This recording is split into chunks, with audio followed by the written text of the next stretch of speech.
The Bounce Back of Kenya, and the topic is healthcare today. And on part one, we want to look at what healthcare means in this country, and we call this the constitutional promise. And Kenya's commitment to healthcare begins with the Constitution.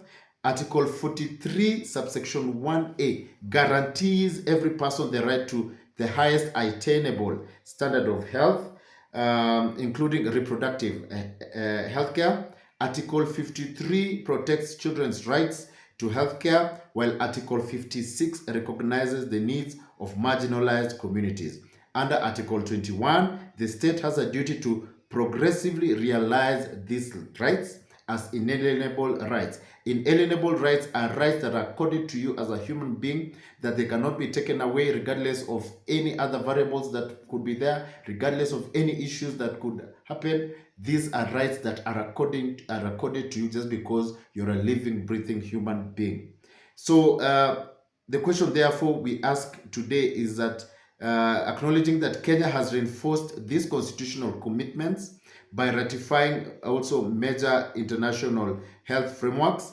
When we talk about constitutional promises, that is where we begin from. We want to see the laws, the instruments, the conventions, and the legal issues underpinning the issue of healthcare in our country. And we've looked at what the constitution says. We have Article 43 1A, Article 53, Article 56, and Article 21. Now, health frameworks, international health frameworks, including the World Health Organization's conventions and instruments that have been ratified by the government of Kenya, guaranteeing you your right for healthcare.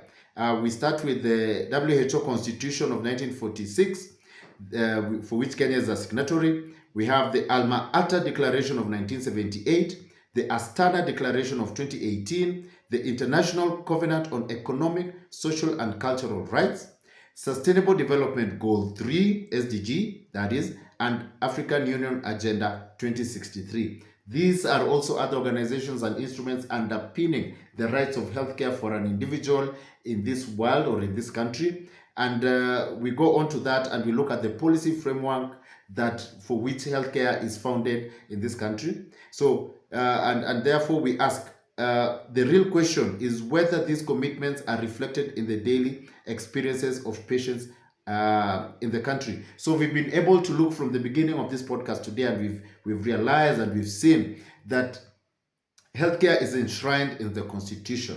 Healthcare for all, it is a right for you and I, it is inalienable. The Constitution of Kenya, through those articles that I've mentioned, guarantees you healthcare access. On top of that, the country, the government, has signed international conventions, international treaties, and international instruments that we will look at later that underpin your right to access healthcare, may it be public healthcare, medical services, and issues that keep you alive and your body breathing and living. Therefore, we go to the healthcare statistics, healthcare by numbers, so that we want to see the place of Kenya in terms of provision of the right to health for everyone. So before analyzing policy, let us consider the current state of Kenya's health sector. Kenya's population is estimated to be over 55 million, and demand for healthcare continues to grow every year. Life expectancy in Kenya has risen from just 50 years in the early 2000s to approximately 67 years today, reflecting improvements in disease control, maternal health care, and child immunization. Infant and under 5 mortality have declined significantly over the past 2 decades, while maternal mortality has also improved, although it remains above the global target set under the Sustainable Development Goals. Kenya has also made considerable progress in controlling HIV and AIDS, tuberculosis, and malaria through expanded treatment programs, preventive interventions, and strong public health partnership. These achievements continue to demonstrate that progress is possible when policy, financing, and implementation work together. Those numbers that I've been able to read there demonstrate the gains that the healthcare sector has been able to make in the past few years. And we have seen that for a short while there, for a moment there, we've seen improvement in life expectancy, the reduction of maternal mortality, the reduction of HIV and AIDS prevalence, tuberculosis, and malaria.